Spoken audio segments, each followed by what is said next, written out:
Hello everyone, today we talk about the Angevin Kingdom of Sicily. We already made some introductory videos to this. Last autumn, for example, I made a video about Charles of Anjou and his taking over of the Sicilian Kingdom. And recently, in the same historical region series that we are continuing today, we've seen the end of Swabian Sicily in the same way. Years ago, I made other videos about Angevin Naples. I think last year also one about the Studium Neapolitanum for the medieval law series. Today we talk properly about this chapter, introductively of course, but overall, and it's really a massive one. As I say often, it's really overlooked. And we are in fact talking about a massively important kingdom in the European balance of power, for many reasons that we will observe during the video, but that we can connect to the fact that, first of all, we've seen how from the Norman Swabian tradition, the Kingdom of Sicily was one of the most, properly, and if anything, the most statal-like power in Latin Germanic Europe, and it was of enormous wealth. It was heavily populated, heavily fertile, right? It was in this dramatically beneficial strategic position in the central Mediterranean, with massive trade income and exports everywhere, and it basically influenced very strongly the Italic kingdom. That was what effectively the empire was battling over, countered by other forces, such as, in fact, what would become the Angevin one. And if you have never been introduced to this topic in history, it's not really easy to be concise about it. But consider this was an enormous landmass connected also to the broader Angevin Capetian power that was the largest in Europe at the time, that stretched from the Channel to Greece, as in fact the same Neapolitans expanded in Epirus, in the Aegean. Charles I was effectively to reconquer Constantinople from the Byzantines, had the Sicilian Vespers not broken out, and as a consequence the same unity of the Sicilian kingdom would have broken down, because from there on you have essentially, in fact, Angevin Naples and Aragonese Sicily, as we see now, but both contendants, albeit at some point recognizing their own, say, the fact that one from one was established from one side and one in the other, they still wanted to preserve the unity of the old single Sicilian kingdom, to which also, for example, the Angevins inherited the crown of Jerusalem that was held by the Hohenstaufen previously. And these are also not particularly easy or simple things to discuss, because there is a very intricate feudal background to this as well. But essentially, when the Aragonese will conquer Naples later on in the mid-15th century from the Angevins, you know that these two kingdoms would remain administered as such, but on the longer run they would basically make a unity known, in fact, as the Kingdom of the Two Sicilies, that maintains, say, the original unity of the Sicilian crown, but still minding the fact that these had at some point been, in fact, de facto two separated kingdoms, hence the Two Sicilies, because one of them was Naples, practically, that still maintained the title of Kingdom of Sicily from this side of the Messina lighthouse.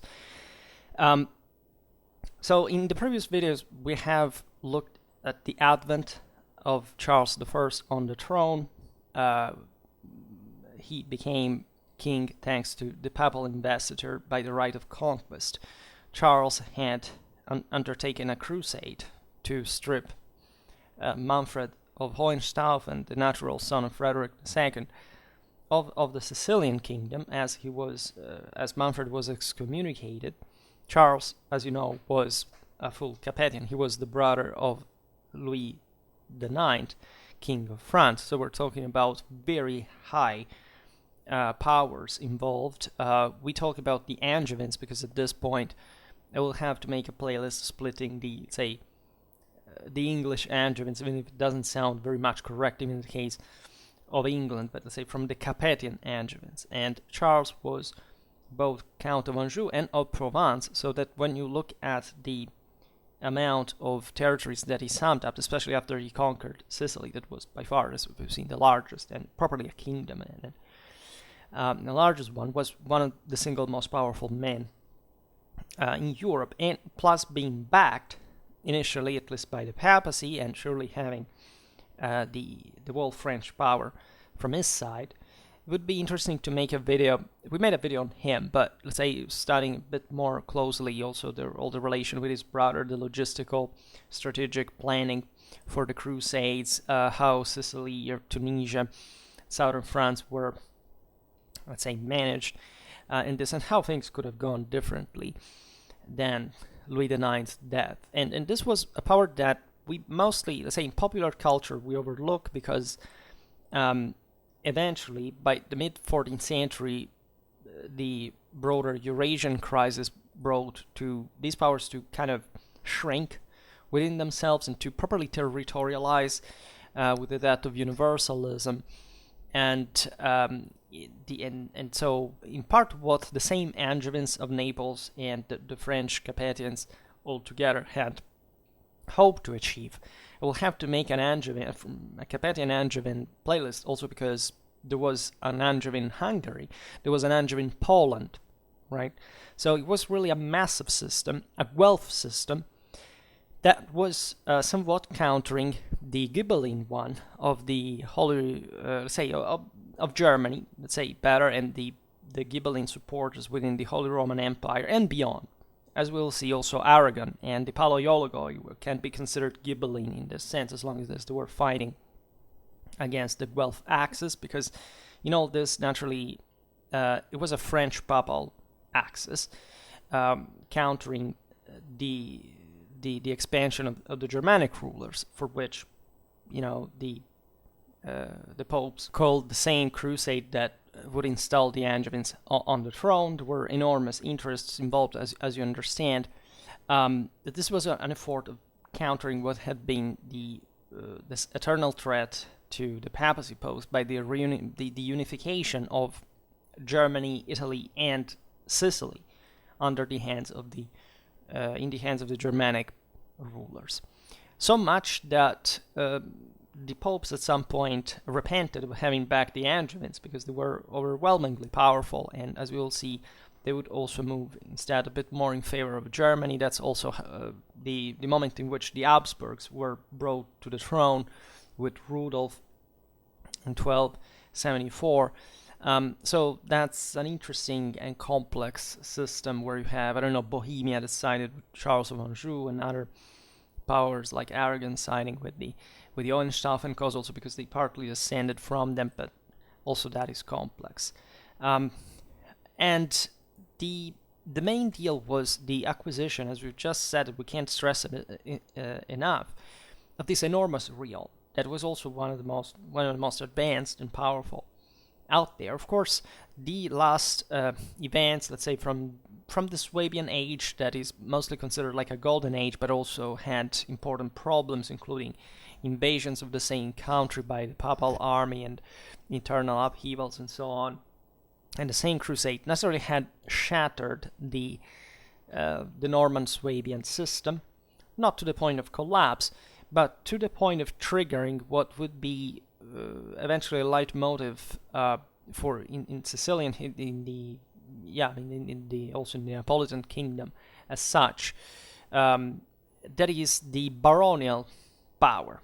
That was actually a common situation, like in most countries at the time. So actually, this country was pretty much on the fore in the other sense. But as in many other countries, this would remain with the failure also of the Enlightenment reforms in the 18th century by the Bourbon and so on. Essentially, a monarchic power negotiated with the local barons in a way or another, because without the local nobility, fundamentally, nobody could have imposed with iron fist their rule. And this is evident. We made also videos about the Aragonese and the same ways they tried, say, politically, institutionally, administratively to bypass baronial power. But it was too late in a way, because the decline had shifted the balance in power. Right, in Sicily it was actually much worse than in Naples. There was a much faster decline under the Aragonese, because Sicily at this point was the weaker power of the two, and Naples, as we will see now, would make an atrociously enormous military effort to reconquer Sicily, but failing ultimately. And that reveals the enormous resources of the kingdom per se. And again, the fact that they didn't succeed is still, should still not make us neglect the size, the scale of this strategic thinking and operation and scale of operations properly in practice, because it's something that I don't know any other country at the time who had this rate of expeditions of regular 30,000 men as the largest sized armies of the time, with full complement, heavy cavalry, pikemen, crossbow, etc.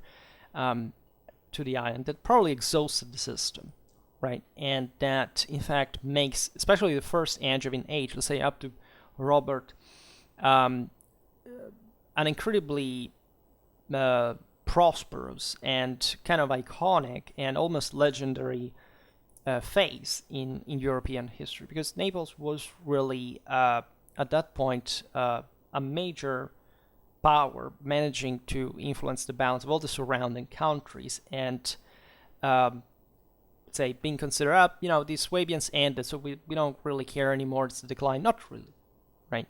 There was no such thing like a real break with the government of the sovereigns of the Swabian dynasty. There would have been no point in doing so.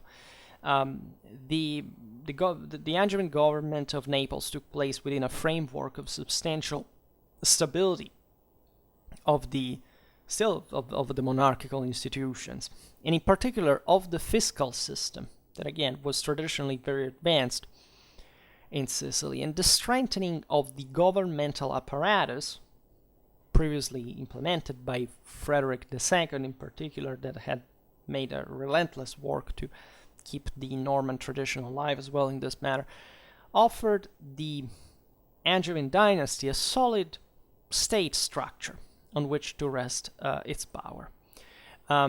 Charles I kept the elective magistracies of the Sicilian royal apparatus without discontinuity, and also in the central administration he integrated existing structures with institutions traditionally operating in the French monarchy that also was particularly advanced, as you know, from an administrative point of view, that were grafted in part, in fact, on the Sicilian system.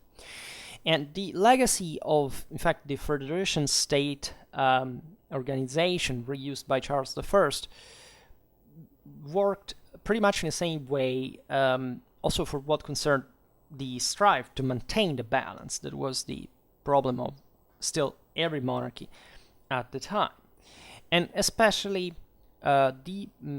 coping with the problem of the joint opposition of the cities and the feudal nobility, right? And these were the same forces that during the reign of Manfred had supported the French against the Swabians. So they had been the not really the Trojan horse, because it wasn't entered from the external, but let's say they supported initially the Angevin invasion. But this was all based in the espoir of gaining larger autonomies, which in part they got because of the upheaval that occurred, and it was just a moment where a new game could be played. Charles I succeeded, as you know, in the conquest of the Sicilian kingdom. He crushed Manfred's army and killed the sovereign at Battle of Benevent, And this occurred, in fact, because of the lack of baronial support. It was giving way under Manfred's feet. And it was also highlighted in that battle. But quite soon, Charles, that, by the way, there is an incredibly desperate effort that Charles made to organize the crusade. It was a very complex thing. It was mostly organized from Provence, where the army was gathered. Essentially, even the papacy lacked the money for such a massive expedition. It had to cross the Tyrrhenian Sea and getting by land to Sicily, facing the Manfred's army, etc. For this reason, the financial resources were fundamentally prepaid by the Tuscan bankers, at least the wealthy ones who were supporting the Angevin cause. That would be also the ones that would end up later on to get a wide amount of monopolies, especially in the exports of the Sicilian grain that was necessary also for cities like Florence that were massively expanding from a demographic point of view and were solidly wealthy and, in fact, Angevin allies to grow, and the exports also in the rest of the Mediterranean. And that's how the Florentine, the Tuscan bankers at large made fortune. Not just them, but in part also the humanism, the Renaissance did start from here, as we will see also for the magnificence of the Neapolitan court, especially under Robert. And we made a video about. It was about the Italian Trecento, but I don't remember this. I think it was Rome, Naples, and Avignon, something like that. I made it last spring, and it talks exactly about this milieu of artists / bankers, etc., that all gravitated around the Neapolitan court. There are many Boccaccio's novels famously set in Naples. It's still depicted like kind of a shady place, etc., because of of the mob and all this stuff, but it's still very, shows very picturesquely the might of the center, the trade activities especially, and many Florentine bankers made their apprentice there, and we're talking about the same banks that founded basically almost the entirety of the English and French military activities throughout all this time, including the beginning of the 100 Years' War. So it's really a big thing, right? You're passing from there. So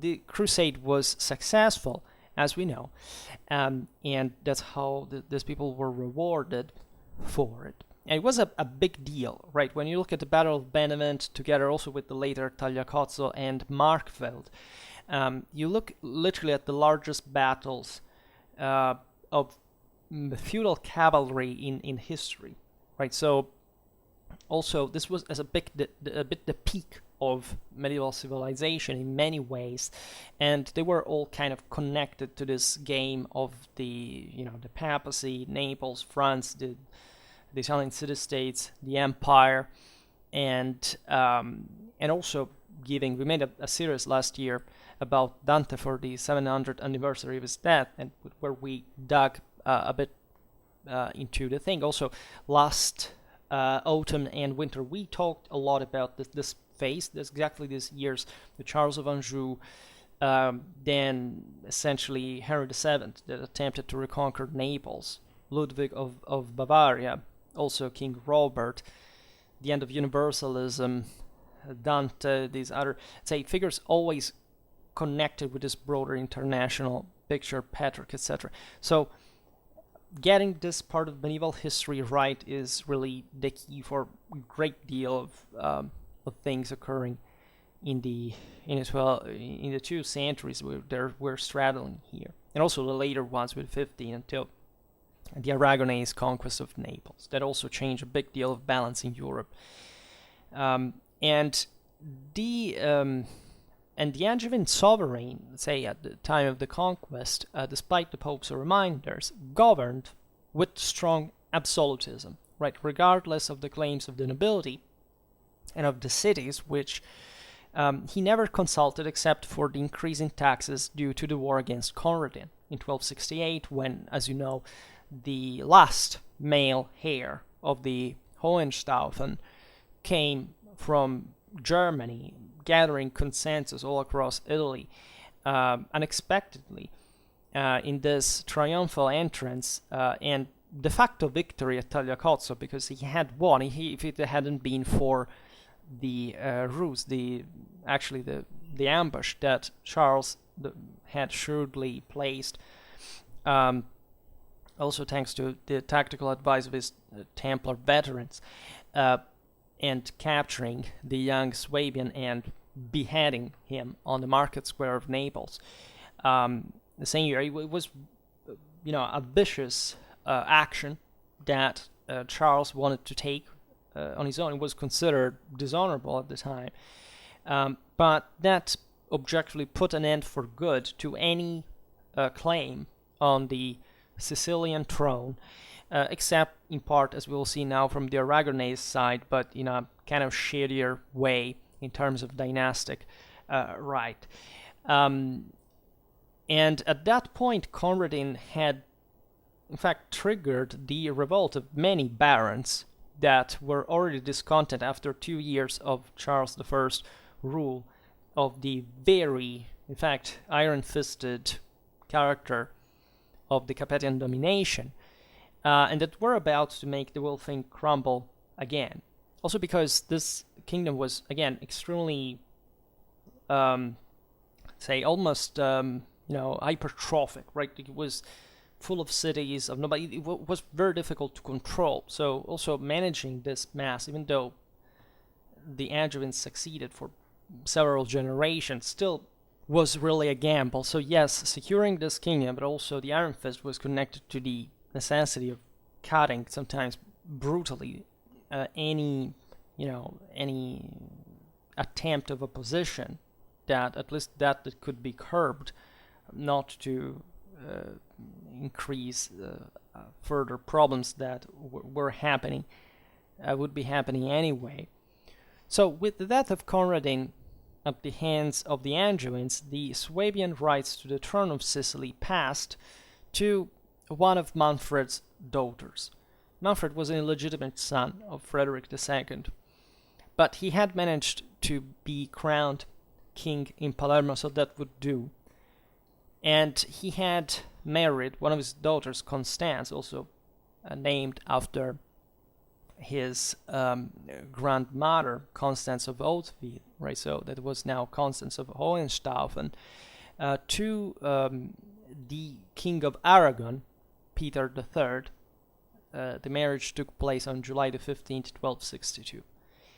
And the Ghibelline party of Sicily, which had previously gathered around the Swabians, or at least, those who now were discontented with the Angevin rule in the island, because at this point Naples and Sicily were both under Charles, and the kingdom was one, as it had traditionally been since Norman times, strongly, in fact, dissatisfied with the new rule on the island, sought the support of Constance, and through her, basically the Aragonese, to organize the revolt against Charles.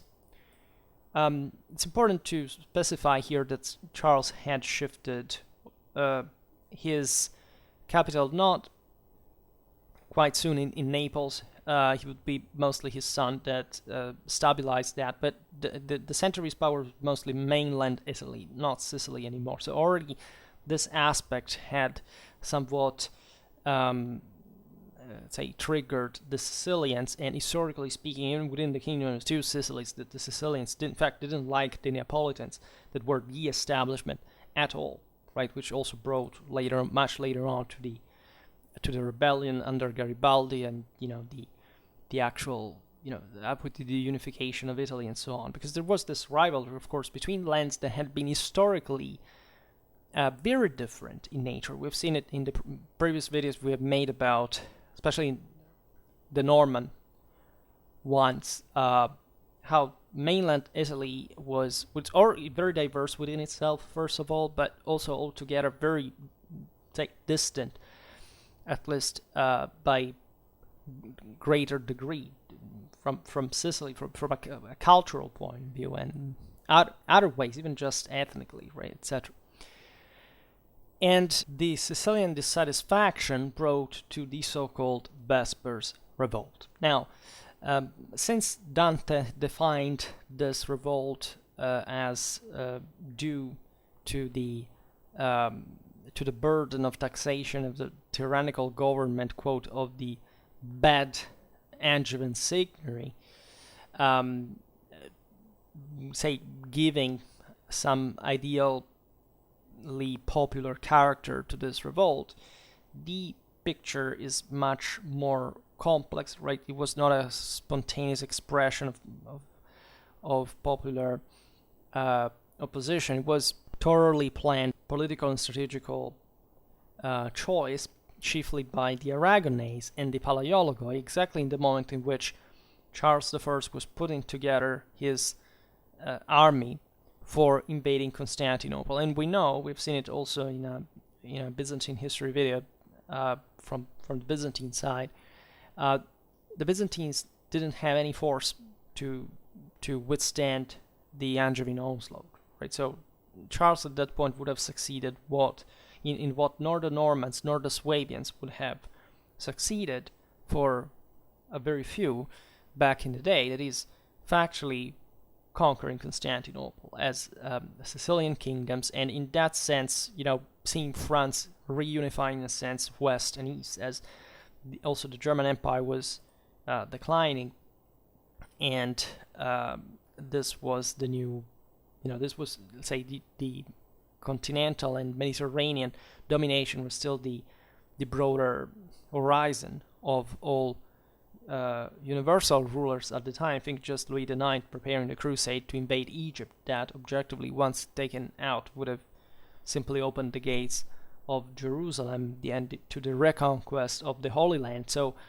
really, again, much passed through this, and a central role, of course, was undoubtedly due to the initiative of the Sicilian aristocracy that had strengthened during the Swabian age. This previously remembered ever-changing base that could make the fortune or the demise of many sovereigns, and that in this case, in its Ghibelline character, was more decidedly rooted in Sicily, because also of the aforementioned preference again for peninsular Italy by the Angevins, which would have at this point preferred to see another ruler from another land. This was completely normal at the time. Sovereigns were largely, if they had the fortune, like maybe the French wants to be properly a national dynasty that had always been there, had managed to secure, with its great mystics and authority, in properly the rule of their own country. But you were lucky. Many other rulers were simply called by the local nobility from other lands, exactly because they could be more controlled by the same local nobility. This is the same reason why the Angevins actually became kings of Hungary and Poland, because also those monarchies had, in a sense, failed to centralize. And so now the crisis in Sicily had produced the same situation. And there was also some connection that the Ghibelline Sicilians had with the Ghibelline Italians, meaning that those who were fighting in central and northern Italy against Angevin hegemony in the city-states could support their cause. As we've seen, the Tuscans had spread fundamentally in the same Neapolitan kingdom, receiving, seeing entrusted to them important functions of government, together with men coming from southern Italy and not from Sicily. So there were also many Sicilian immigrant aristocratic families who, after the execution of the young Conradin, had to renounce their rights and assets. Not just Sicilians, also, let's say, people from southern Italy. and taking refuge and enjoying the support of the Ghibelline cities, in fact, of central northern Italy, that also stood out at the time for their activism. Some are documented, and some of the most important seigneurial courts of the north that tended to be Ghibelline, in fact, were siding with the Habsburgs and trying to counter, by the way, the hegemonic, the Angevin hegemony that had objectively spread on Italy, and also in a very clever, functional way that we will explain now. Sicily, in losing its own centrality, had seen a sharp decline of its productive and commercial forces. Many young people became mercenaries, are to be found abroad. I made a video about Roger de Flor, that is situated that would be the founder of the Catalan company, and is situated in this context. Many went to fight as together with the Catalans, or maybe becoming even Turcopoles against the Turks, or things like this. But it was a sharp decline. And also the Italians of the north didn't like the pressure of a strongly reinforced Angevin power that could also count on a very strong French one. The French at that point were not really trying to invade Italy, because still the Angevins were something else, right? Still Charles ruled. He had this county of Anjou, we also made a video about recently. He had the county of Provence that was not part of the French kingdom, because it was traditionally part of the kingdom of Burgundy/Arles. And so, as king of Naples, that was just king of Naples / Sicily, so it wasn't a French thing, namely. And mostly Charles I was fighting with just his own forces, right? Receiving surely help from his brother and so on, but not really, triggering a French invasion of Italy from the north as well. But the resources invested for hegemonizing Italian politics were enormous, right? And Charles' policy in northern central Italy was very clever, because he was not interested in an all-out war against the Italian city-states. Manfred of Swabia, as you know, had actually participated to these clashes and also scored important successes against the Guelphs, such as the Battle of Montaperto, in which Siena crushed Florence. That was about to be wiped out in the process. Even they are changing forever Western history. Charles had lots more problems in the south and much more interest in the south at that point, especially with the loss of Sicily with the Vespers, but also this Aegean adventures, the reconquest of Constantinople, and some other properly Mediterranean aims, right? In the north, he realized that his presence could have been consolidated step by step just by exercising a broader protection. Some of the earliest Italian seigniories were covered by Charles, right? It was, say, Lord of Florence, Lord of Piacenza, or other these kind of cities that were not really ruled directly by him, but let's say he came there or sent somebody from his own entourage, from his own family, with, say, 400 knights, 200 knights, and maintaining kind of an order, maintaining kind of a military presence, and participating to the local expedition at the detriment of the Ghibelline cities and so on. In the northwest of Italy, the Angevins installed a seneschal of Piedmont that was very much connected to the provincial government from the other side of the Alps, and that more or less cooperated as a unique power. And in there, he managed even the same thing of the signory, right? Very often what happened is that, the Italian city-states were clashing, one defeated another in battle. This happened to Asti, for example, in Piedmont. It was the most important city. At some point, Asti gets crushed, doesn't know what to do. There was a very, important balance of power with the Marquises of Montferrat from one side, other cities from the other, the Angevins. And at some point, Asti says, you know what, we are a city of rich merchants producing wine. we have been crashed in battle. Maybe we just lost 100 men, but that was a lot for a city like that. And we called the Angevins to say, okay, we essentially surrender part of our political liberties, but at least in exchange for protection. And so, establishing this, temporary stability that would eventually, and also with the crisis of the mid-14th century, become something more permanent, actually. But at the time, they wouldn't know, and it was better than nothing, right? And the influence was really pervasive. I mean, Angevin troops, later on, also the same Aragonese, the same Catalan mercenaries that were veterans of the Vespers War.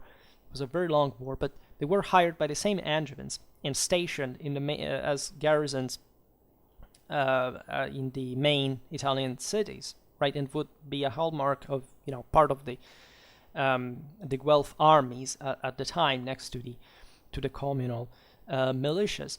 And let's say, so it was a very complex game. At some point we can also talk about that. As you know, we talk often about the Italian communes, and so, but there was an enormous international interest in the balance of the city-states. We know that James of Aragon had, for these very reasons, spies in every Italian city, and he wanted to know one after the other which was the most powerful man in every single city, right, in the data and all of that. And fortunately, we have the Acta Aragonensia collected by Finca, who are a beautiful source. It also witnesses how advanced, in a sense, the documentary storing and the broader administration of the Iberian kingdoms was at that time for having this kind of control. But it's all part of this dramatic balance. It's extremely bloody one, by the way. But the idea is that the Angevins actually had a kind of a gentle hand on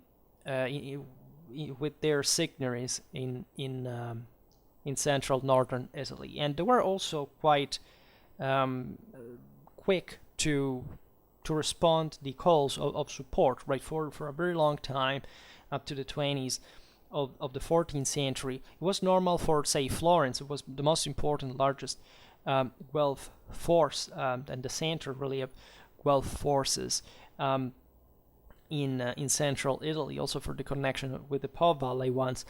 It would call for Neapolitan, French Neapolitan troops, French Angevin troops that would rush in case of, the Florence suffered some reverse from the other neighboring Ghibelline, smaller powers that, however, were stronger than her, and or at least managed to defeat her in open field. And so it would happen, and again and again.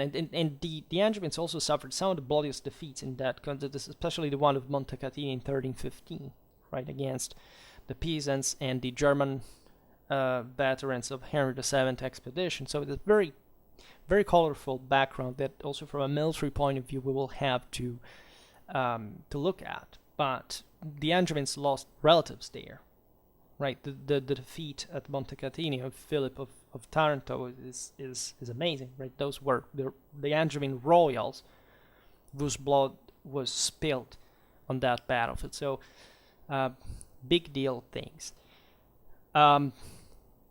The Palaiologoi and the Aragonese were successful in the Vespers. The Anti-Angiovan Uprising began as a popular one in Palermo on March the 31st, 1282. It spread throughout the island.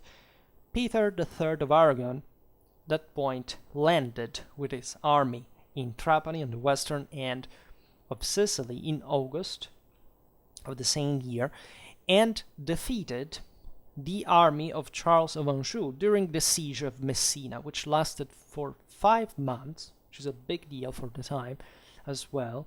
Again, massive resources invested logistically. Think about just the ships, all the horses. Talking about tens of thousands of men had to eat, to be supplied for 5 months under the Sicilian sun. In summer. The siege lasted from May to September. That's normally the good season where just such operation could be undertaken. So with the Aragonese victory, the Sicilian parliament crowned Peter and his wife Constance, the daughter of Manfred, as kings. In fact, from this moment there were actually two sovereigns with the title of King of Sicily, the Aragonese by investiture of the Sicilian parliament, and the Angevin by papal investiture. Naturally, the latter was a bit more of a sound recognition. Politically, institutionally, as you know, the Kingdom of Sicily was a papal fief. The Aragonese were excommunicated because of this, so in general, the stronger power was the Angevin one, and still Naples properly would be a stronger power per se, just than Aragonese Sicily. On September 26, 1282, Charles of Anjou abandoned the camp in Messina. He crossed the straits into Calabria and abandoned, the attempt of thwarting the Sicilian rebellion. A few months later, the reigning Pope Martin IV, in fact, as we were just saying, excommunicated Peter III at this point, and nevertheless, it was no longer possible for Charles to return to the Sicilian archipelago, and the Angevin royal see was essentially shifting between Capua and Apulia for several years, until with Charles I's successor, Charles II of Anjou, Naples was definitively chosen as the new seat of the monarchy and the central institutions on the continent. Capua was an important city, as you know, a lot of Roman vestiges, but a florid agricultural center. Apulia also was quite rich in that sense. Frederick II had also chosen it often for his abodes. But Naples was better suited. In many ways, it had a hell of a bay. It's in this sense also from the Tyrrhenian side, so it's kind of more ready to cope navally with the Sicilian threat that was coming at that point to harass the Neapolitan coasts, right throughout all from the Straits to Rome even and beyond, because there were also various powers here allying because of the Guelph and Ghibelline thing with, Genoa, Pisa, with Naples and so on. And Naples was also a big city, historically, commercially, especially. It was a pretty large demographic one. I'd say southern Italy, as you know, since Norman times with feudalism, didn't really have the same, at least even if it had actually had some communal fervor, and communes did exist throughout all the, this history in southern Italy, just in the north, but they were not as independent, right? There were big demographic agricultural centers that, however, had been deprived historically to keep them at bay of their liberty by entrusting part of their seigneury, their government, to the local barons that lived in the hinterland. And so things had gone like this. So Naples, but the Angevins feared these populations. In fact, Naples was heavily fortified, and there were 2 castles built, but there were many others. So that always to check the population, the popular revolts, as the same example of Palermo had shown. The Aragonese did come with Roger of Lauria, famously enough, also to threaten the same bay of Naples, etc. And with Charles II, the dynasty had fixed see in the Castelnuovo, the new castle, also known as Maschio Angioino, that was eventually further fortified by the Aragonese later on, but it is kind of the most iconic hallmark of Naples. And also the grim face of this political and military dominations, with a pretty imposing bulwark. So, although the Angevin ambitions in Sicily were inhibited by the numerous military defeats that the Aragonese inflicted to their rivals, Charles I aimed to consolidate his power in the continental part of the kingdom as well, grafting on the previous Guelph baronial policy part of the reforms that the old Swabian state had been already implementing to strengthen the territorial unity of the south, of southern Italy. Speaking of the military expeditions to Sicily, really, if you count, I have a list of those. I studied them at some point because I looked at the War of the Vespers at some point in some detail, and also later on, up to the mid-14th century, and you realize, again, there was, like, I don't know, we're talking about tens of expeditions, we're talking about tens of thousands of men. That tells you how freaking many resources this kingdom had. Because as we will see later, there was no success, right? Sicily was invaded multiple times. Even the most important cities stormed, but the Angevins could not basically go on with an attritional warfare on the island for long, and they had to come back from the other side of the straits. Which is very instructive also from a strategic point of view in those circumstances.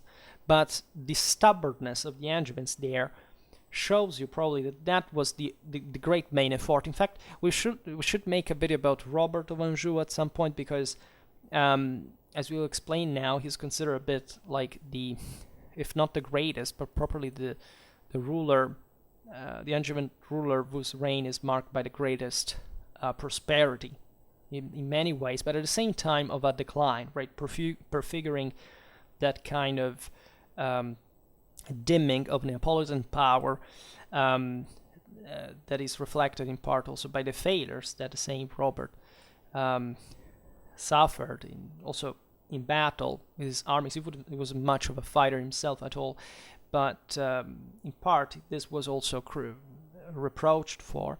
But we see there is a shrinking of the Angevin military presence from Piedmont, from central Italy, part also from Greece. And when you realize how many expeditions the Angevins had instead were kind of keeping to launch towards Sicily, you realize that was probably the soundest thing to do. Because at that point, recovering Sicily successfully would have brought to a major power recomposition, and probably Aragon also would have been knocked out of the games in the process. The Crown of Aragon had also much less kind of unitary institutional structure, as we've seen in a video made about it recently. We also made a video about the Kingdom of Valencia, reminding that a little, so that, you know, a French control would have been kind of sounder because of the means it was implementing. Consider that the papal curia in Rome, then Avignon, that becomes the papal see at this time, Paris, Naples, are the powers that in the Middle Ages are actually developing modern bureaucracy, a massive administration that manage an enormous amount of money, and implement really statal forms that had never been seen in the medieval West up to that point. And this is also why the consolidation in of Angevin power on mainland Italy is relevant.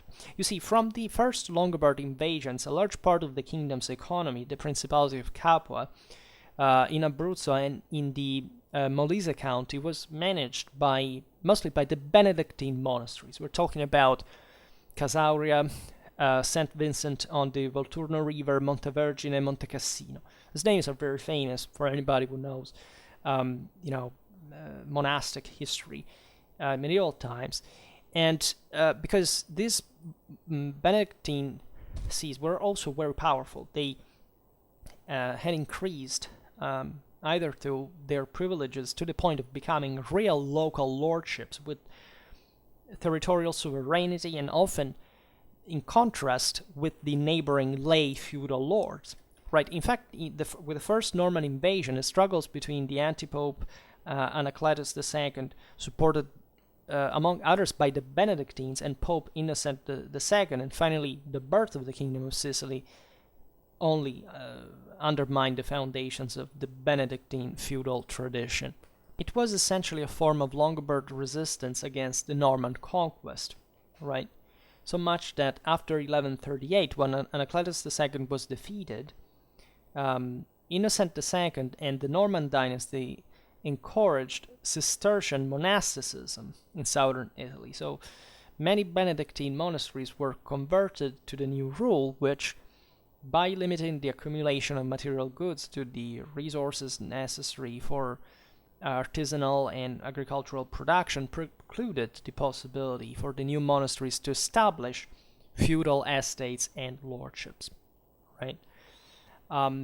And the new order therefore invested the resources in reforms, say agricultural reforms like land reclamation, clearing, the grange, but also in the crafts, mechanics, social assistance, the foundation of valetudinaria, that is hospitals, pharmacies, rural churches, right? So paradoxically, to say the monastic, the Longobarд monasticism was so well entrenched, especially in the Apenninic hinterland, that it was, more convenient for the Normans to boost secular power against the ecclesiastical one, which was normally the other way around in the other kingdoms, right? And this tells you also how powerful even just this monasteries, these lands could be in the first place to achieve that. So when the Angevins arrived, French monasticism, on the wake of this previous conflict that had never been fully settled, found the support of the old Norman Swabian feudal lords, who were thus able to actively oppose the temporal ambitions of the local clergy. The clergy in the Sicilian kingdom had always been very powerful on its own, because the papacy maintained this important influence on his vassal that would, despite providing the Normans, after many insistences with apostolic legacy, still an important compromise and balance with the papal ingerence on ecclesiastical affairs. And there were lots of bishoprics, right? If you pick, say, Germany, there is no comparison. It was something like there were hundreds in southern Italy. It was an hypertrophic church, and this is also a feature that would remain in the century.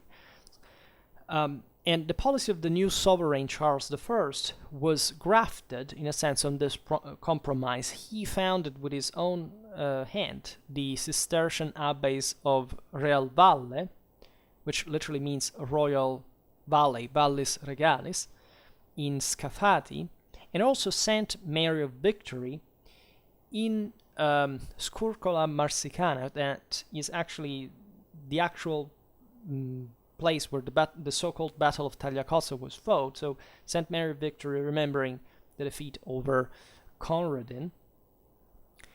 It was typical for sovereigns to make a vow, right, and to found churches in the places on the battlefields that had seen their own victory. Charles favored the subsidiaries of the historic abbeys of Sambucina in Calabria, Sagittarius in Basilicata, Sterpetus in the land of Bari, Ferrari in the Principality of Capua, Arabona in the Abruzzi, and Casamari that was actually in the Papal States. So there was also this frontier in the north, which is very interesting, because you would expect that, say, medieval kingdoms had something like properly a boundary. This was not really the case. I mean, kingdoms were often ruled in ad hoc areas, right? This, especially the frontier of Abruzzo in the cold Apenninic hinterland, is a terrifying area for any hope of control. If some forces want to entrench there, the Angevins actually cared for maintaining an armed frontier and a garrison there, as we'll see now. But it was, say, much more profitable to make reforms, administrative reforms, I don't know, in the Campanian plain, because it was just at hand, was open, you could make more money than up there. And also about the boundaries, the frontiers. Well, you know, as long as there is no invasion from the north, which actually would occur with Conradin, with Henry VII, or at least, well, with Henry VII it wouldn't happen. Fortunately for the Angevins, because it was said that they would have not had forces to stop it, and the Luxembourg would have taken over the kingdom of Naples, possibly. But let's say there was no, and of course that depended also on the army that could gather at the moment, so it's not that garrison are gonna make that. But still, as we were saying before, as a medieval sovereign, you're basically floating in this ocean of pretty stormy sea of, let's say, where you have to, say, not try to balance the whole thing out, but just trying to balance that little thing that is going to be enough for you to stay afloat, which is terrifying. But that's the state in which these people live, and even being successful and kind of building further for the civilizations we live in today. So it's terrifyingly beautiful at the same time. The Angevins also spread the cult of the Assumption of Mary in southern Italy. Charles I finally granted new counties and duchies to the French military who supported his conquest of the Neapolitan. He had, as we've seen, mostly a Provençal, Angevin, partly Italian army. But the main nobility was French fundamentally, and therefore also the greater trustees of the Capetian. The main monastic centers of economic production had thus been released from the administration of feudal possessions, and the unity of the kingdom, having overcome the Benedictine political authority, was now based essentially on the ancient Norman baronies and on the military structure dating back to Frederick II, that during especially after the papal invasion of the land, had taken out quite literally many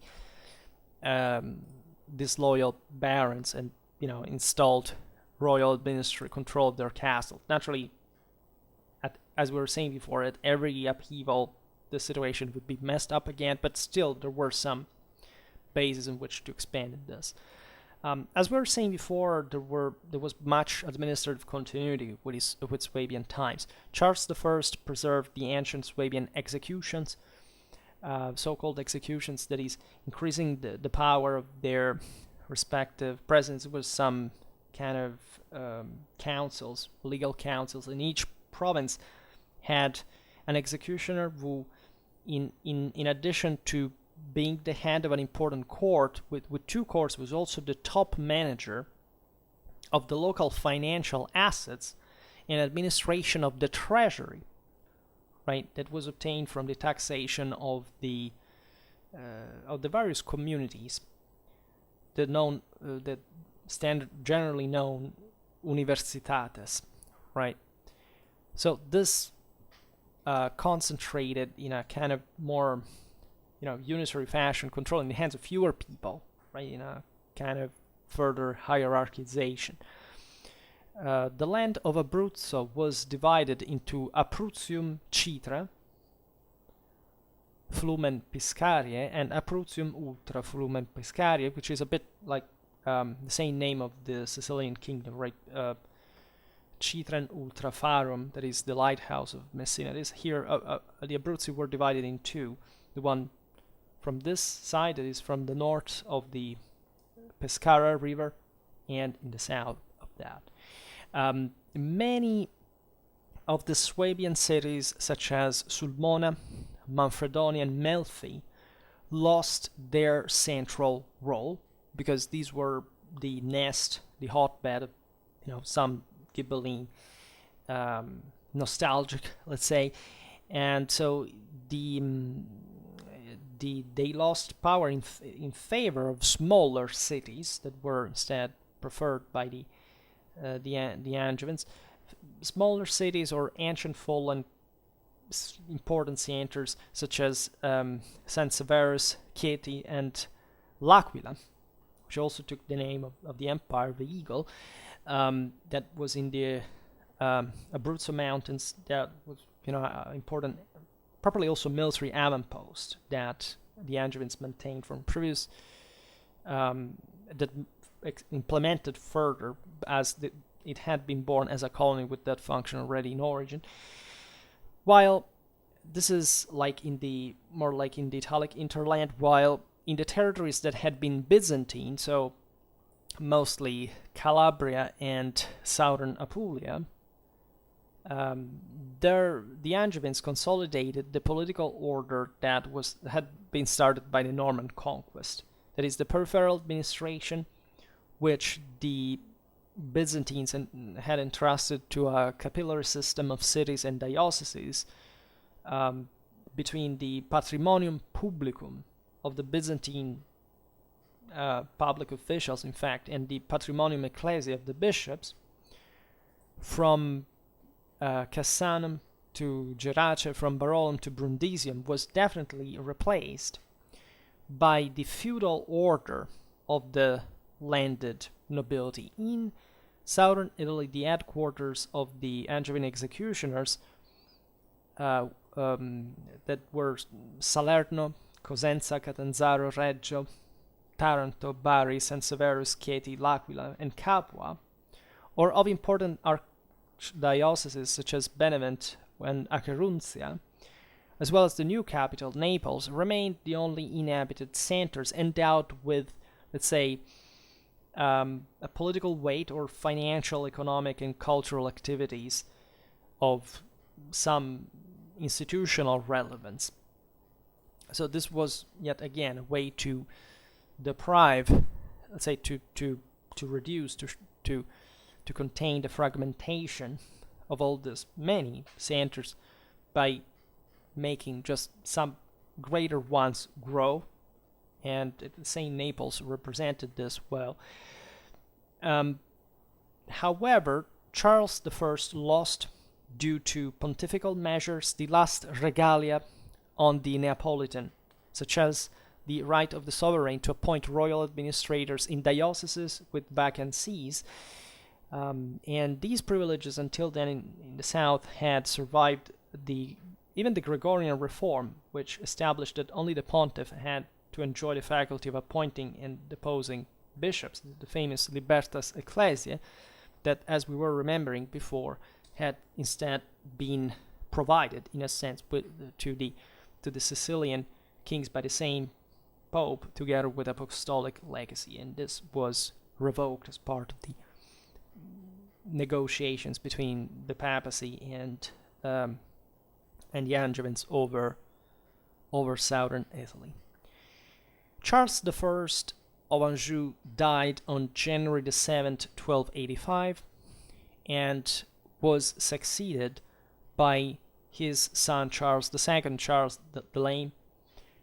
With the accession of this sovereign to the throne in Naples, the royal policy took an important turn, because from that moment, following the almost constant war between the kingdoms of Sicily, Naples, as it was called formally, right, and rather Trinacria, that came to be the most common name for Aragonese Sicily, right? Trinacria was the older name of Sicily because of the triangular shape, and but it was even that one called formally Kingdom of Sicily, because they still couldn't accept, at least especially the Angevins, that they were both claiming some suzerainty over the wall, right, of the older big one that now had been severed in two, practically, without many chances of restoring the previous unity. The politics of the Angevin dynasty, above all, was interested in maintaining a good consensus within the kingdom. Right, as we were saying before, this was an enormously hypertrophic floating monster that was a complete mess to control. Mostly because of the baronial power, but not all. In fact, on the one hand, the privileges of the feudal nobility, indispensable for the war effort, were increased, but on the other hand, as if to balance the implementation of the feudal potentates, they were granted by the sovereigns to the cities in different degrees depending on the importance that they covered. new freedoms and autonomies. These now could elect jurors, that is, the judges with administrative and control functions, and the mayors, representatives of the population in front of the sovereign. And in this way, a growing conflict between the city nobility and the fat people was created, at least, or increased in Naples and in other urban realities of the south, so that the king could fundamentally balance better the two position. So putting, essentially the barons against the communes was a clever way. That the barons had exercised, as we were saying before, a sort of signory on the southern cities historically, and so now, with an important development that was brought by the broader stability of the Neapolitan kingdom after these reforms, after this framing within the French, this broader orbit, and still because it was a stable system still by those times standards, it was also gaining a lot, right, from the new benefits, from the intervention also of external personnel, of bankers, of the Florentine, other Tuscan cities, and so bringing to an enrichment also, at least of the city aristocracy, right, one of the commune in a way, even though things were pretty blurred, even in these cases. And there was something like what was happening in central northern Italy in the forms of communes and lords, right, negotiating with one another, albeit with much less, with a king there that didn't exist in central northern Italy, and so in a much different way, and still with urban centers that, as we've seen, were some urban centers being privileged over others, and basically making the latter declining, the others, however, becoming very, very large cities. Naples, just to make you, by the 18th century, was the largest city in Europe, right? So this is part of the benefit deriving from the same capital, as it was settled from the 14th century. So in this sense, the king's peace acted as a balancer, and the figure of the sovereign as arbiter, since the king's authority was in any case indisputable, contributed to keep these forces at bay, so not allowing one or the other prevailing. Whereas in central northern Italy, the lordships and the conquest even of cities by other cities were the norm, were becoming the norm. And in a sense, the same Angevins were participating in the north to that. Because there were leagues, in any case, that the Italians were habituated to operate like that. Thus, so you see, a game of balance between the city and rural feudal realities was skillfully managed by the monarch, which, under the aegis of Robert of Anjou especially, came to regulate and clearly delineate the spheres of influence of feudal nobility, city, and royal property. This was important because, as we were saying before, under Robert there was a gradual settlement, right, a gradual coldening of this cake, right, as Europe was practically settling on, as it was exhausting itself and kind of in recession, anchoring more solidly to and shrinking like to the original boundaries of the national territorial entities, rather than trying this incredibly expensive efforts that were tried as long as were possible. Think about today's times, in a sense, too. And in Sicily, however, upon the death of Peter III, King of Aragon and Sicily, the dominion of the island was disputed by his two sons, Alfonso III and James I of Sicily. The latter signed the Treaty of Anagni under the papal aegis on June the 12th, 1295, essentially giving the feudal rights over Sicily to Pope Boniface VIII. It's very complex why this occurred, but let's say the pontiff in exchange granted to James I, namely Corsica and Sardinia, thus conferring the sovereignty of Sicily to Charles II of Naples instead, who was the heir to the title of Rex Siciliae as an Angevin. The reason why Pope Boniface VIII did this has to do naturally with the broader rivalry that existed anyhow within still the space of an alliance, the rumor of an alliance with France and the Kingdom of Naples.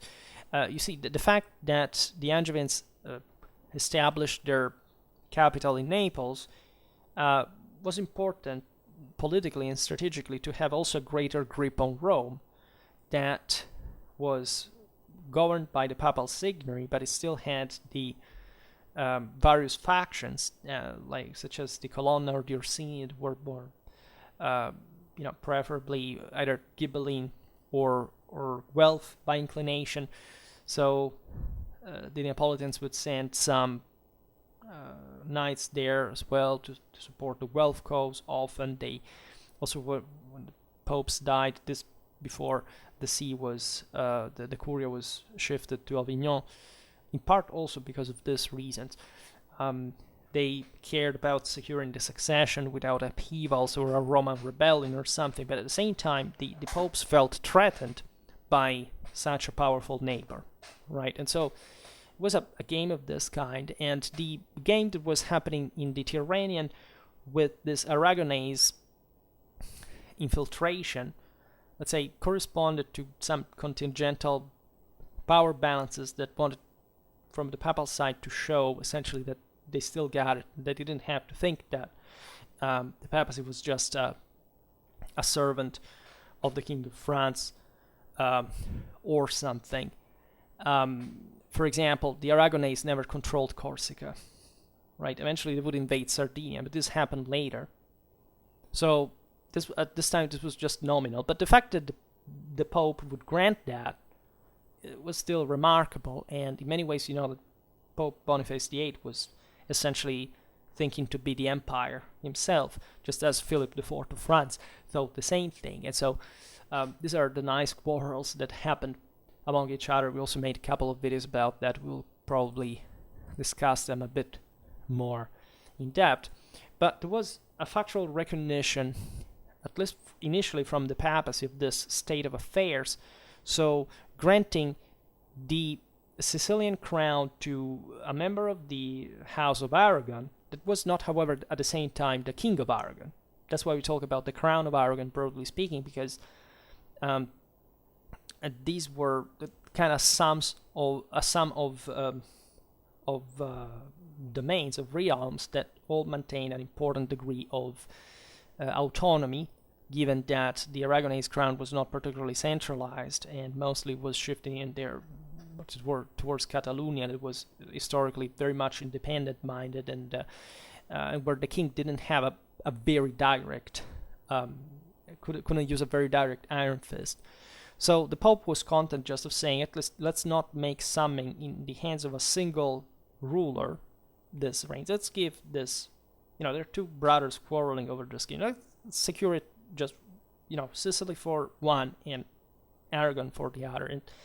And let's just even separate. This was a way also to protect indirectly the Guelph cause, in part also the Angevin one, but at the same time was a bit of a slap to the same Angevins, just telling them, well, as popes, as your overlords, we will simply, accept that the Aragonese have Sicily as, the title recognized to Frederick III, next to Frederick II.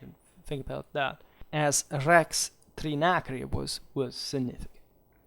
But as we were saying before, the government of Sicily wasn't easy at all for the same Aragonese. Frederick III, in fact, lost the support of some Sicilian barons. To keep the royal title, he had recognized for the first time by the Holy See, right? He had to sign with Charles of Valois, that naturally was supporting part this Sicilian rebels called by Martin IV to restore order in Sicily, the Peace of Caltabellotta in 1302, right?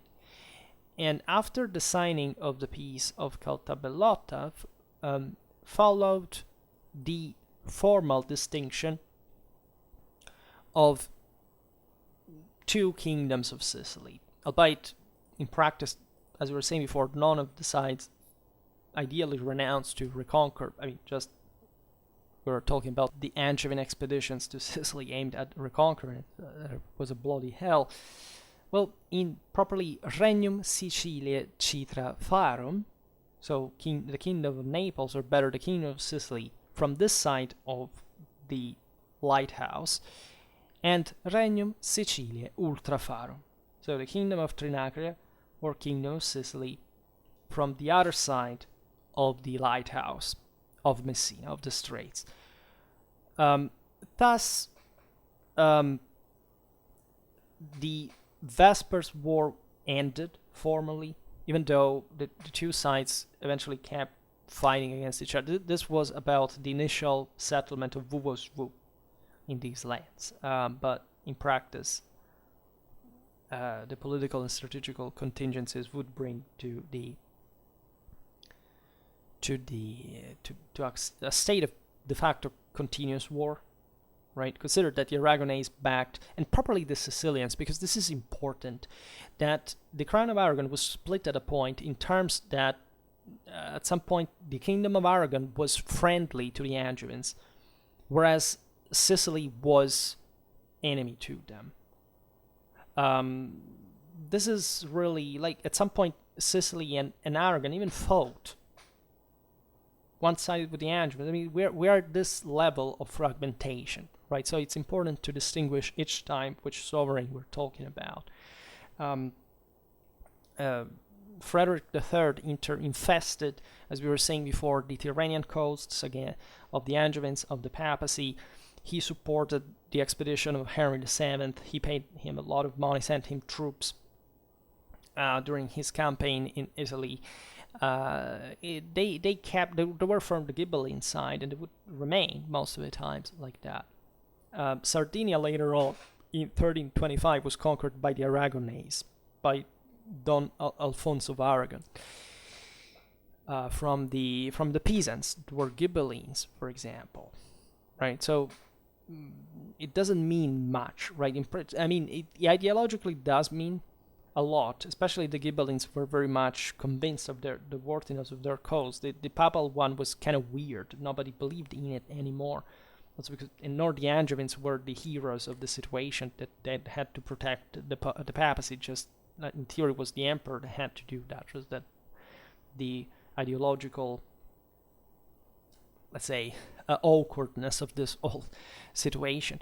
But again, when you study the things in detail that today we can't do, you see that everything was perfectly logical. Like, there was always a political reason why at that point, that city, that realm, that pope were doing something, right, in that direction or another. So, and it's beautiful to study it, frankly. I think it's the most fascinating period in medieval history.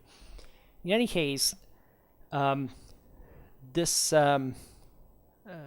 division brought formally to the distinction of the ancient Norman Swabian kingdom of Sicily as the kingdom of Trinacria, because in part that's where, in fact, the Normans and the Swabians had ruled from, right? So this was also important for ideologically, even though the Angevins had chosen themselves mainland Italy rather.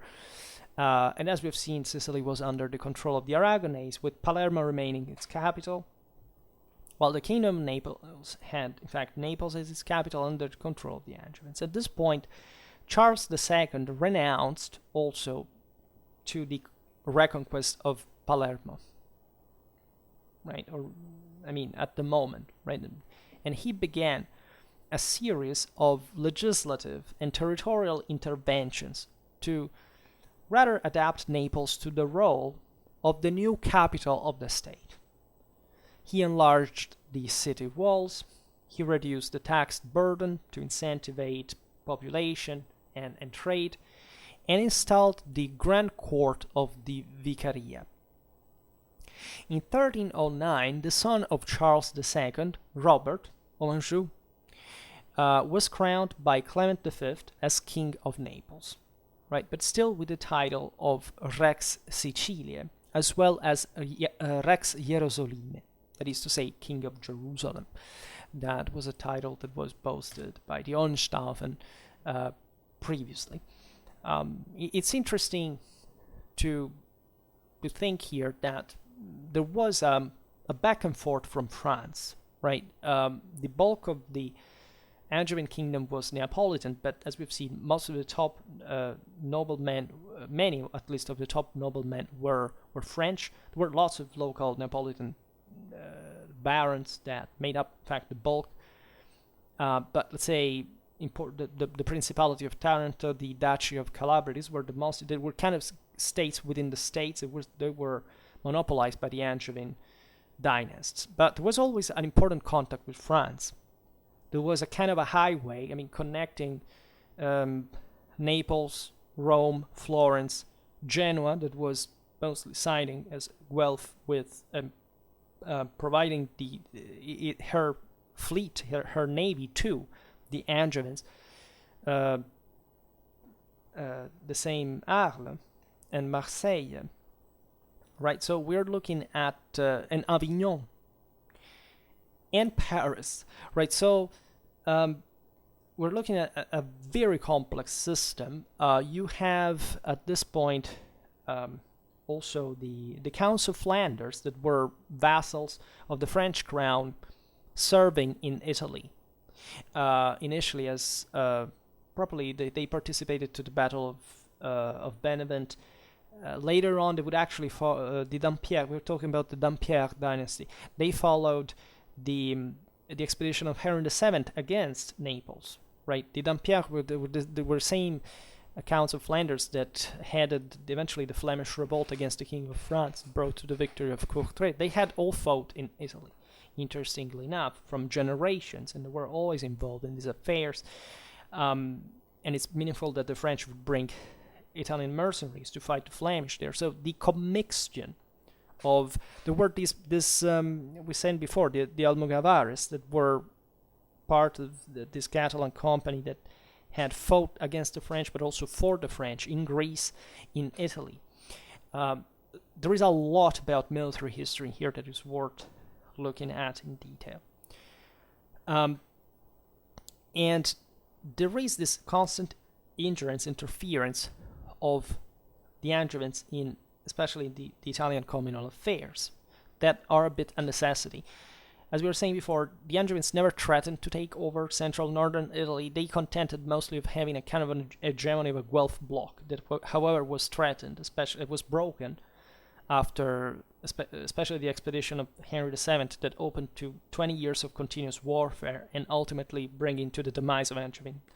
Breaking it immediately, but properly to the end of any hope, bringing to the end of any hope of Angevin control later on. Also because the Italian Guelph allies said nuts to the Angevins. At some point, Florence says, we don't want to have your own troops anymore. If we want to have French cavalry, we're going to hire it from French noblemen that we will send emissaries in France to hire, which they did. Then they passed to the Germans that were historically just hired by the Ghibellines, but now were bought by everybody. So you see there that there was a contraction actually of the universal dimension on a continental scale to something more regional, where everybody was kind of thinking on their own. And because of the generalized crisis of the system, but still of the reinforcement, as we were saying before, of these powers within their own boundaries. Naturally, some expansion here and there occurred, but especially for a system like Naples, right, where the problem was to keep everything under control, as we will see with the same civil war triggered by dynastic events of the Angevins, it would be an important decline. And Robert is the last great king. He's known as Robert the Wise, also the peacemaker of Italy. With this sovereign, the Angevin Neapolitan dynasty reached its apogee. Robert strengthened the hegemony of the Kingdom of Naples, placing himself and his kingdom at the head of the Guelph League of Italy, opposing the imperial claims of Henry VII and also of Ludwig the Bavarian, Ludwig of Wittelsbach. We talked about these two guys in a video last autumn. You can check that out. It's in Medieval Germany playlist. Managing, even thanks to his shrewd and prudent policy, to become Lord of Genoa, right? And all these costed a lot. The struggle against Henry VII was relentless. In 1315, as we were saying before, the defeat at Montecatini of the Guelph League was the greatest bath of blood of the period. Robert lost a nephew in that, and there was always a threat posed, especially to Florence, first by Pisa and then by Lucca. They were paid by, or supported at least, because it was really literally the Italians mostly paying the Germans to come and to supply them with troops and everything. But the Henry VII and Ludwig the Bavarian both reached Rome, and the first threatened to invade Naples. He was actually about to do that if he didn't die of malaria along the way. Ludwig the Bavarian was much more practical. As soon as he became emperor, he came back to Bavaria. He stayed there, and he cared very much about his German affairs, tried to stay out of Italy, to separate properly the two realities. In Genoa, there was also a massive war that lasted decades and that killed like 30,000 people at the time. It was the entire population, let's say, of Rome or other Italian communes at the time, because of the Ghibelline infiltration that was sponsored by Milan. It was a Ghibelline power siding with the emperor against the Angevins, threatening also the Angevin possessions in Piedmont. King Robert, that didn't actually lead armies gladly, but he went personally to Genoa. That is how important the city was. It was under siege by the Ghibelline forces, and he was almost killed by in an attempt of making collapse, a successful attempt of making collapse the palace, but it would have had to go, and that day he didn't go, and he saved his life. But just to say how dangerous this thing was. Genoa was necessary for naval support. It was also a rival with Aragon, with Pisa. Was the bulk of the, not just of the Angevin, but also the French navy, also against the Flemish, against the English later on. So it was a very relevant, also for the expeditions to Sicily, where the navy was necessary. So it was really, really crucial politically and strategically. And in 1313, the war between the Angevins and the Aragonese resumed. This was the same year in which of the expedition of Henry VII, and that's why it was not random. It was coordinated with the Sicilians. And the following year, in fact, the Sicilian parliament, disregarding the agreement signed with the Peace of Caltabellotta, confirmed Frederick with the title of King of Sicily, and not longer the one of Trinacria. That was this fiction to sound more acceptable from the Angevin side. Also, the parliament recognized Frederick's son Peter as heir to the Sicilian kingdom. Robert attempted to reconquer Sicily following the joint attack of Imperial and Aragonese forces on the Kingdom of Naples and on the Guelph League. As you know, Henry VII besieged Florence, failing. He razed to the ground Brescia. There were major clashes. I mean, it was really never a pitched battle, but this very brutal attritional forces, the Ghibelline, the Italian Ghibellines were recompacted, especially in the Po Valley, as it had mostly been instead Angevin, hegemonized before. It was a very difficult situation. And although Robert's troops came to occupy even and plunder Palermo, Trapani, and Messina, so basically almost all the most important Sicilian centers, this act was more like a retaliation than a concrete conquest. In fact, the Angevin ruler was unable to continue in a long war of attrition and was forced to give up. This was the problem. They even managed to storm the cities that were all kind of on the coast. Mainly that's where the most important centers of Sicilian power were, for obvious reasons, but he couldn't go on, right? With a bad season, they had to come back because there was always the problem of the fleet. There was always the problem of internal resistance. These massive armies that were needed to storm the cities were also difficult to properly to maintain. Epidemics broke out. So it was a very frustrating endeavor, but it makes you understand that they also were probably right in thinking they could have succeeded at some point. And this was not just a matter of Sicily, this was a matter of the whole international situation, whether they would give up or not the Sicilian conquest. So everything was, again, pretty much messed up. However, under Robert and his leadership, commercial activities intensified, lodges and guilds flourished. Naples became the liveliest city of the late Middle Ages in Italy, thanks to the effect of the mercantile activity around the new port, which became perhaps the busiest in the peninsula. We don't know. This is at least debatable. There were other major centers and powers, surely among the greatest in Europe. Anyhow, and attracting the localization also of small and large commercial enterprises operating in the field of fabrics and drapes, goldsmiths, and spices. But this was also, and in part especially, due to the presence of Florentine, Genoese, Pisan, and Venetian bankers, so money changers and insurers willing to take risks of no limited entity in order to ensure rapid and substantial profits in moving the economy of an increasingly cosmopolitan capital.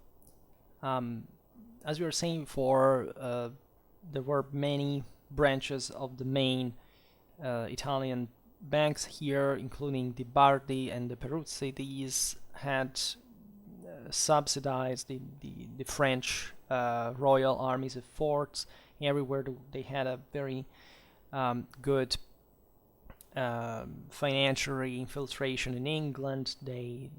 Many Italians were present at the court, including military leaders like Castruccio at some point in London, and was a favorite of Edward the First. And this is all the more meaningful if you consider the attritions that existed between the various Italian city-states, but the various kingdoms as a reflection of the same. And so that is also to be appreciated as we're talking about.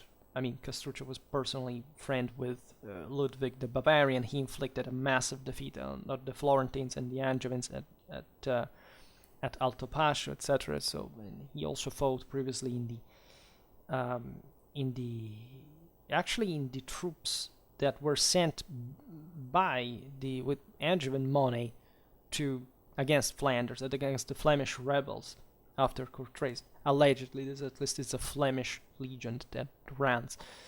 But just for saying how intertwined all these powers really were. And in here, Boccaccio made his first financiary apprentice in a local bank, Tuscan bank in Naples. And furthermore, King Robert, in his constant function of arbiter between the nobility and the fat people of the cities, reduced the number of noble sees to limit their influence to the advantage of the commoners, let's say, to ensure a bit more of security from that side, at least in the balance. In these years, the city of Naples strengthened its political weight in the peninsula, also with the development of Robert's humanistic vocation. In fact, Robert of Anjou was highly esteemed by his contemporaries, mostly by the Italian intellectuals such as Villani, Petrarch, Boccaccio, Simone Martini, were patronized by him and by this broader net, this broader circle that included Avignon, the Papal Curia, also the Kingdom of France. And Petrarch himself wanted to be questioned by King Robert in order to obtain the laurel, and also defined him, quote, the wisest king after Solomon. On the contrary, Robert never enjoyed the sympathies of the pro-imperial Dante, who called him instead the Sermon King, making it sound like instead of Solomon King, like Sermon King. And the reason why Dante didn't like King Robert is that, of course, he was opposed to the Guelph bloc, even though Dante was a Guelph, nominally, but as a white Guelph, that means equates Ghibelline, right? So, factually, and if somebody tells you it's not true, I allow you to dissent violently with that, and portraying this picture of the just a very worldly king rather than a king of action, king of words rather than of deeds.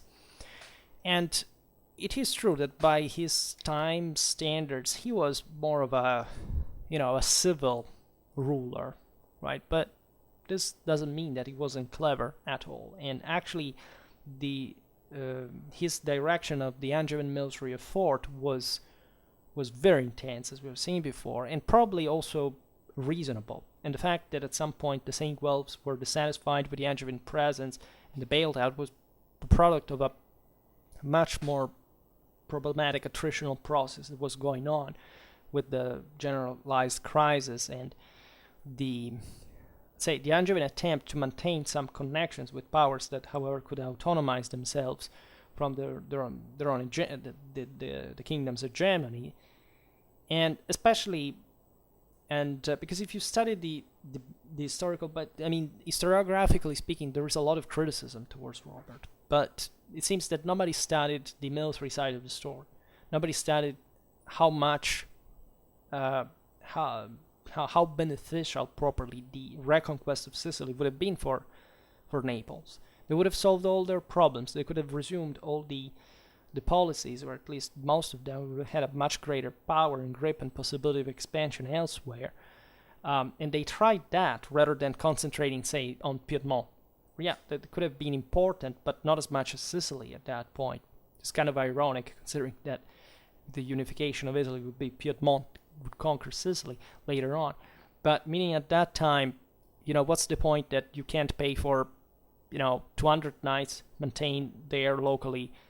You can pay for 100 and not 200, while you have habitually to deploy 30,000 men against Sicily. Well, over and over again, you realize that, if you are there to listen, to look at it carefully, you see that there was a much bigger need.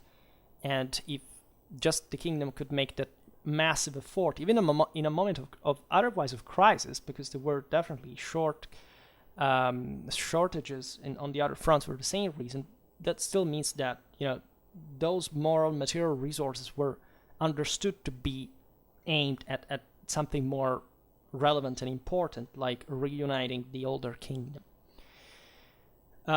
Robert gathered in Naples also an important group of scholastic theologians in a school, in fact, not precluded to the influences of Averroism. He entrusted Nicholas the Euprepius of Reggio with the translation of the works of Aristotle and Galen for the Library of Naples.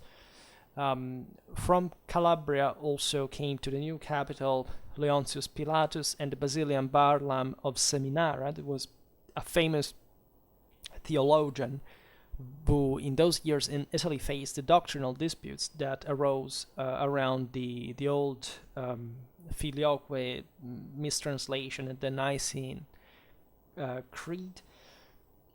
This monk was also in contact with Petrarch, the founder of humanism, and seemingly he was Petrarch's Greek teacher.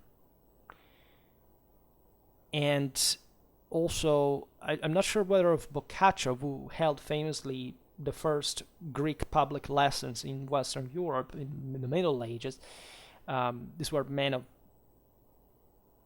a radically violent culture, right? Some of the most overly educated people in the continent at the time, and they were the first ones who learned Greek to translate themselves on a regular basis and teaching others, right? Not that before there weren't Westerners that had been able to do that, but that now that we're able to properly teach to a larger audience, right? And Boccaccio surely met the Barlaam Seminary in Naples as well. Also important from an artistic point of view was the opening of a Giotto school in the city to fresco the Palatine Chapel of the Castel Nuovo, right? And also numerous noble palaces as well. Also, under Robert of Anjou, the Gothic style spread throughout the kingdom, right? Just like Giotto was spreading it further. In Naples, because there was also French cultural influence that is remarkably evident in Angevin architecture and art, and that in fact is much more austere than the more kind of say prolific, loaded, almost Byzantine Norman Swabian art, right? So the French, the Northern French, brought this incredibly rigid, spiritual, harsh,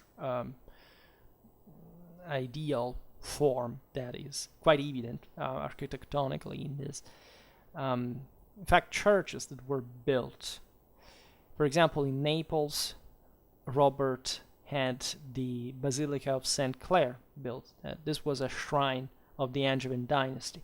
The Kingdom of Naples distinguished itself in that period for a completely original culture in many ways, because it combined Italic and Mediterranean elements with the peculiarities of the courts of Central Europe, finding a synthesis essentially between the cult of chivalric values, Provençal poetry, and artistic, poetic currents that were typical of the Italic costumes. And this, again, it's because these artists traveled all over. Again, that video on the Trecento is quite meaningful because it shows how, from Avignon, that is very well located, open to Europe altogether, the connections existing also from the Ghibelline side that somewhat influenced the whole system still, from Prague, Luxembourg, Germany, and again this French influence from one side, the Norman Swabian Byzantine art, the Italian one, the etc. was bringing to what we know effectively as humanism, right? In these forms that mostly Italian artists essentially achieved, but not just in figurative art, but properly in the highest forms of culture of the time. Pick Petrarch, for example, philology. These were people who traveled all Europe in search of manuscripts, right? As diplomats for these powers, etc. They would travel a lot. Petrarch would search for all the capitular libraries of this kind of older manuscript. Boccaccio once visited his collection. He said he remained speechless to his other Tuscan friends. So we're talking about a world that is, in a sense, shrinking, as we've seen, but it's, as in all moment of crisis, is reflecting more on itself. And this rediscovery of the classics also was dramatically impacting. But the death of King Robert, in a sense, marks the end of an age, the age of the last great universal struggles between the Guelphs, the Ghibellines, in a properly ecumenic scale.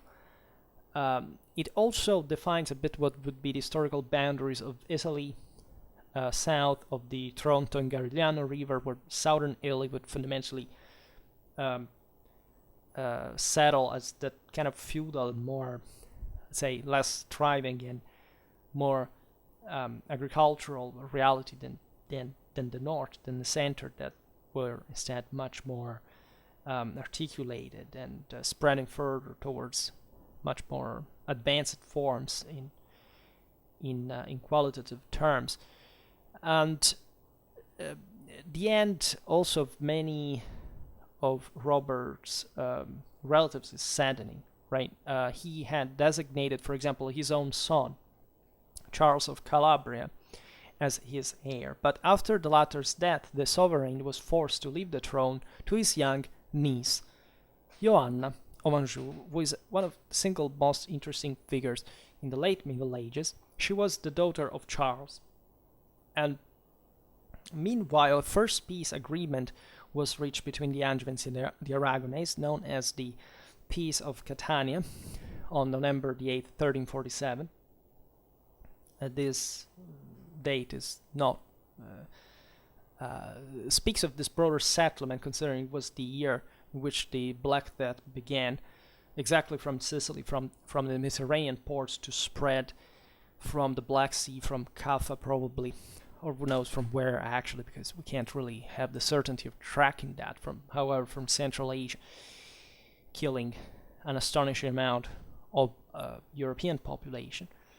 But not even this would bring to an end to war. Think about our times as well. The war between Sicily and Naples would only end on August the 20th, 1372. So practically after 90 years,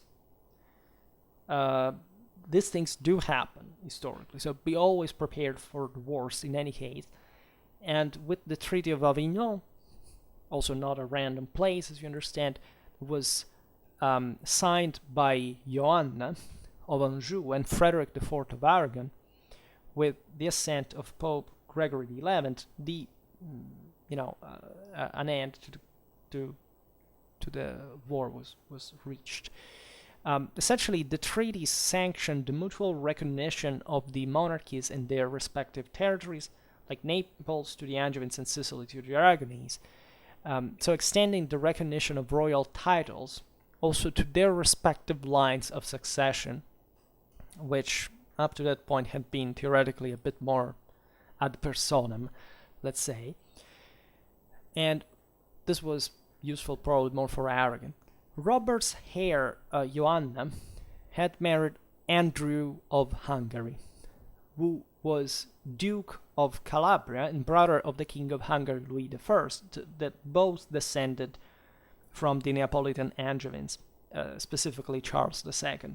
So that's the aforementioned spread of the Angevins on the throne of various European monarchies. But following a mysterious conspiracy, Andrew was killed in Naples, and to avenge his death on November the 3rd, 1347, the King of Hungary descended into Italy, passing literally from the land, from the north, descending to the south, with the intention of ousting Joanna from Naples. And this was an important military expedition. Basically, all the Italian powers let the Hungarian army pass because they didn't have much of an interest to cripple this themselves in stemming it for some matter that was happening in Naples, against which many also were happy to operate. And although the Hungarian sovereign had repeatedly demanded from the Holy See the deposition of Joanna, the papal government, then residing in Avignon and politically linked to the French dynasty, always confirmed the title of Joanna as Queen of Naples, despite the military expeditions that the King of Hungary undertook in Italy. And they were pretty messy, by the way, and bloody. the mixed with all the rise of mercenary companies and things like that. I made several videos at this point on those topics, so if you want a more background, you can check that out. And the Queen of Naples, on her side, without a uterine offspring, importantly enough, evidently, adopted Charles of Durazzo, that was, I think, nephew or grandson, nephew of Louis I of Hungary, and son and heir to the throne, until Naples too was directly involved in the political and dynastic clashes that followed the Western Schism.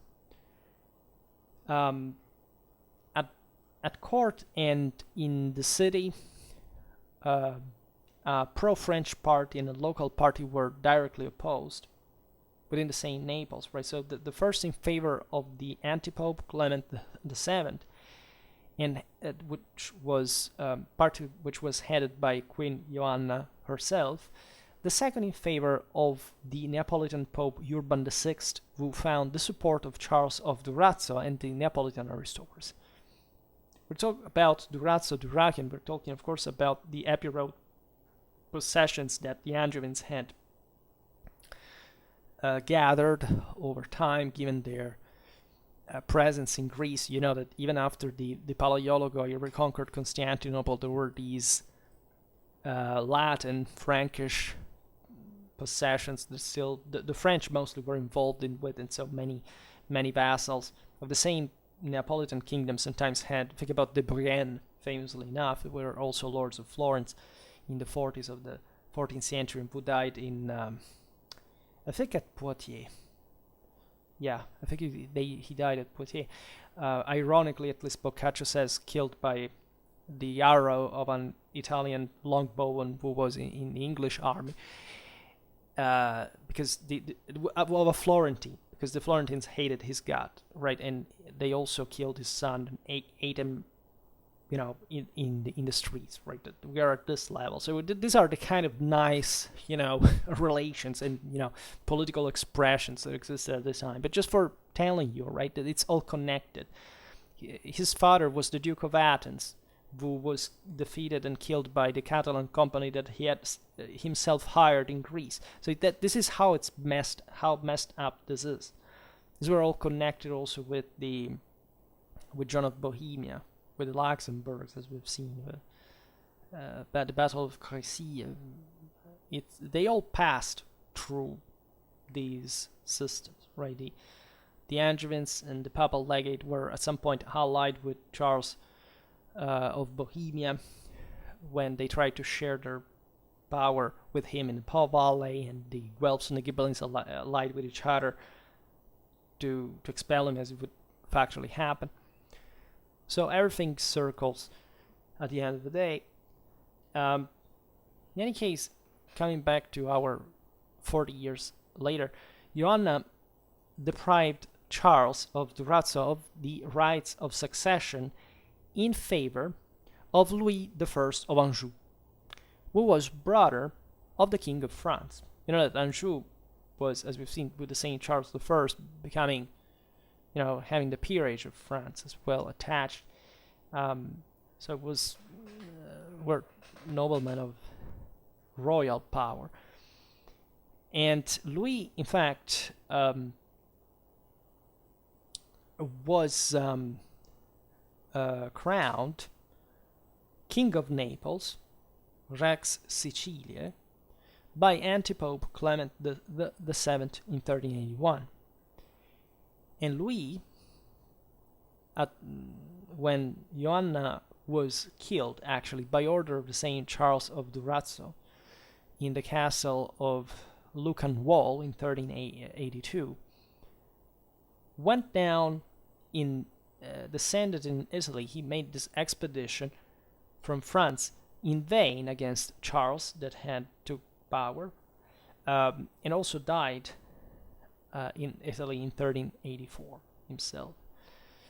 Thus, Charles remained the only sovereign and left Naples to his children Ladislas and Joanna II.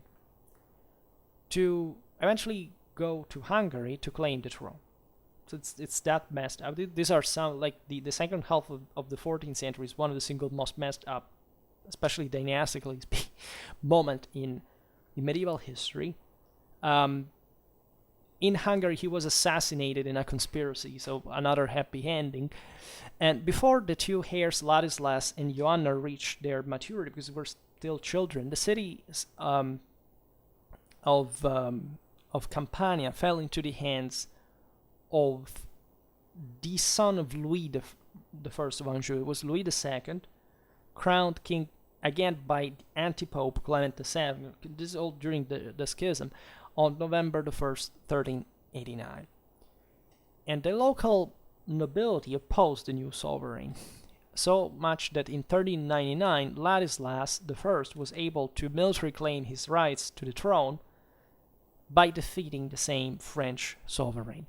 And the new king was able now to restore the Neapolitan hegemony in southern Italy for a while by also directly intervening in the wars that were raging in the entire Italian peninsula at that time. In 1408, he was called by Pope Innocent VII to, so still anti-pope, to quell the Ghibelline revolts in Rome. And because, by the way, as you know, the schism was also based on the fact that the two sees now were contending between Avignon, Rome, etc. And in the process, Ladislas occupied a large part of Latium and Umbria, so just north of the Neapolitan borders, obtaining thus the administration of the province of Campania et Maritima, that is this very fertile area that stretches between Rome and Naples historically. Say better, like up to Campania at some part, and the same name from which Saint Campania takes the name from, which means countryside. It was a very fertile area, agriculturally devoted for a long time, and also the maritime, the littoral, right? And then Ladislas occupied the same Rome and Perugia under the pontificate of Gregory XII. Now, this permeability of the northern frontier we had already seen, right? Rome was at hand, and so a strong Neapolitan kingdom could make the work of a Roman pope that wanted to maintain control through his militias. Then there is this the Apenninic area. It's something a bit on its own in central Italy, because technically the Neapolitan kingdom stretched beyond southern Italy. It had a part in central Italy, as we've seen in the Abruzzi, for example. And it intended to permeate and to arrive very close to Rome, first of all, but also to other cities, like in the Umbria region. And its most important city, Perugia, that had somewhat, these were areas that had somewhat exploited the Avignonese phase, the crisis, tried to escape papal control in some way, or at least were connected to struggles that happened within the same papal states. Here, the world picture is overwhelmingly complicated by all the various condottieri that were connected to this or that power. We don't have the time to digress on this.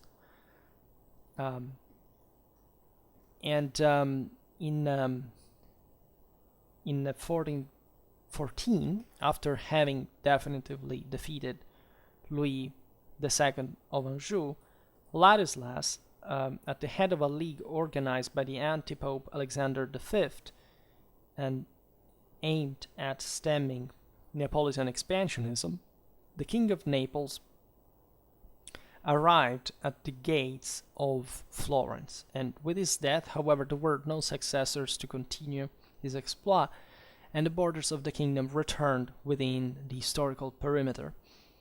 And Ladislas' sister, however, Joanna II of Naples, at the end of the Western Schism, obtained the definitive recognition from the Holy See of her royal title, also for her family. Thus, Joanna succeeded her brother Ladislas and married James II of Bourbon on August the 10th, 1450. And after her husband personally attempted to acquire the royal title, a revolt in 1418 forced him to return to France, where he retired to a Franciscan monastery. And Joanna, in 1419, was thus the properly only queen. Yet the expansionist aims of the Angevins of France in the Neapolitan area did not cease. This would go on, right? And not even the Aragonese conquest of the kingdom, as you know, would stop them. Think about Charles VIII, who would trigger the Italian wars later on. But the French at this point had interest in the same Milan because the Visconti had married into the French royals themselves. So this was a moment in which France really had other things to think about in general, first at least. But that idea of French recompaction and natural expansion in the Italian peninsula was always the deal. And here they had objectively also some dynastic right to do so. Pope Martin V at this point called in Italy Louis III of Anjou against the same Joanna, who did not want to recognize the fiscal rights of the Papal States over the Kingdom of Naples, which is a very interesting thing if you think about that. And the French threat at this point brought the Kingdom of Naples closer to the Aragonese court, right? Paradoxically, it's the same Angevins who did that, so much that the Queen, Joanna II, adopted by herself Alfonso V of Aragon, the one who would conquer Naples later on. And so Joanna adopted Alfonso as her own son and heir until Naples was under siege, however, by the troops of Louis III. When the Aragonese liberated Naples in 1423, it was this first expedition. So a part, it was a temporary occupation properly, and averting the French threat. Relations with the local court were difficult still, because they had been triggered just by this desperate situation that the Queen had to face, so much that the same Joanna at that point expelled Alfonso V, leaving the kingdom this time as an inheritance to René of Anjou on her death. René was the brother of Louis III. So with that, without heirs of Jeanne, and this was the Anjou-Durazzo line, right? The territory of the Kingdom of Naples was disputed by René, who claimed his sovereignty as the brother of Louis of Anjou,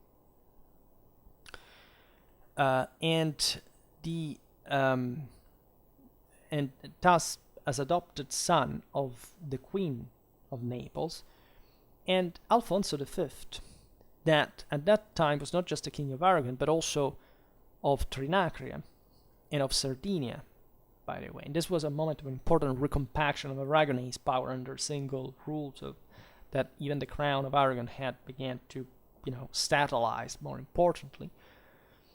And he could boast the fact that he had been previously adopted and then repudiated by the same Joanna II.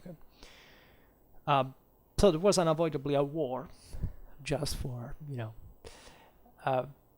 calming the situation that ensued, and that involved the interests of many other states in the Italian peninsula, including, famously enough, the lordship of Milan of Filippo Maria Visconti. We've made a video about him just a couple of months ago, who first actually intervened in favor of the Angevins with the Battle of Ponza, where he managed even to capture Alfonso V. But then the latter managed to convince him that the Aragonese intervention in southern Italy would have helped Milan, especially against the renewed Venetian expansionism, and the fact that Florence also was in an unstable situation that could be moved in favor of them. So this factually brought to the second Neapolitan expedition of Alfonso V in 1442 that conquered Naples, right? And that brought to the rise, to the crowning of Alfonso I of Naples, thus reuniting temporarily in his person the two kingdoms. In fact, the kingdom of Sicily will come back to Aragon actually at his death, and he would settle in the capital in Naples. That was more important than Palermo. Then again, Sicily had somewhat shrank dramatically in relative terms. In the international arena, it was Naples that had gained a lot of weight, and this would bring to also a massive shift in the, and not just the military one, in the Italian political scenario. And again, I made a video about that if you search Schwerpunkt Filippo Maria Visconti, or if you just look in medieval. This is not under medieval Aragon, but this is under medieval Italy, and you can find more info on that, and we'll talk about that as well in the future, hopefully. For today, however, I stop it here. Just hope that you enjoyed this video. If you did, please share it. Otherwise, leave a like or subscribe to my channel if you're interested in my upcoming content. And for now, I thank you heartily for listening to me. I wish you a nice time and see you next time. Bye.